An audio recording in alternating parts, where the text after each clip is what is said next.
няколко думи за хипнозата. И известно е, че в Банкя имаше такова училище, научаване езици чрез хипноза.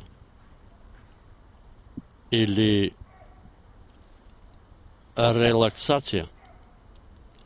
Познавам такъв човек, Лука, който отиде, завърши тая школа, но след това този човек се оплакваше, че го нападат нечисти помисли, че го измъчват, че не му дават възможност да спи нощно време, че го боли главата постоянно. Какво се е случило?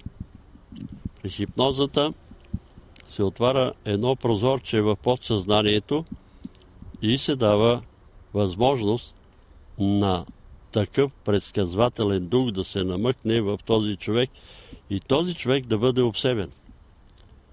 А този дух може да знае не само английски език и не само немски език, той може да знае много езици. Спомням си в едно списание прочетах, че в Украйна, ако не се лъжа, чрез хипноза един човек научил Библията на Исус. И той можел да ви цитира цели глави от Библията.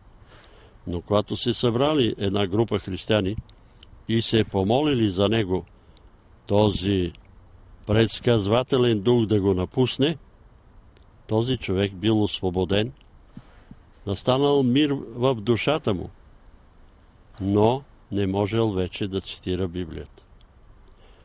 Не знам дали ме разбирате какво искам да ви кажа. Вие ще кажете, да, ама той е направил нещо много велико. Научил го е да цитира Библията.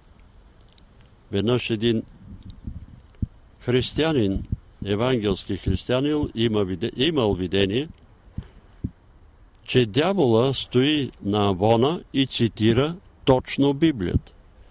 Тогава дошъл един друг дявол при него и му казал: Господарю, но какво правиш ти? Ти цитираш Библията. А Сатана се усмихнал и отговорил: какво като я цитирам?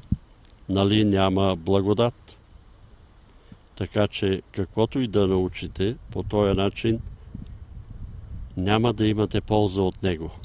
Бягайте от този начин на изучаване на чужди езици, бягайте от хипнозата, защото съзнанието се приспива и какво се случва? През подсъзнанието се промъква предсказвателен дух. Същото се прави, когато човек взима наркотици. Неговото съзнание се приспива.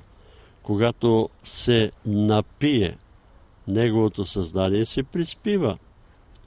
Когато се развихрят страстите от сатанинската рок-музика, неговото съзнание се приспива. И това е задачата на лукавия. Тези методи се използват при вудомагии, при някои лъжливи религии с цел ония, които ги практикуват, да бъдат обсебени от предсказвателни духове и да се правят на велики пророци.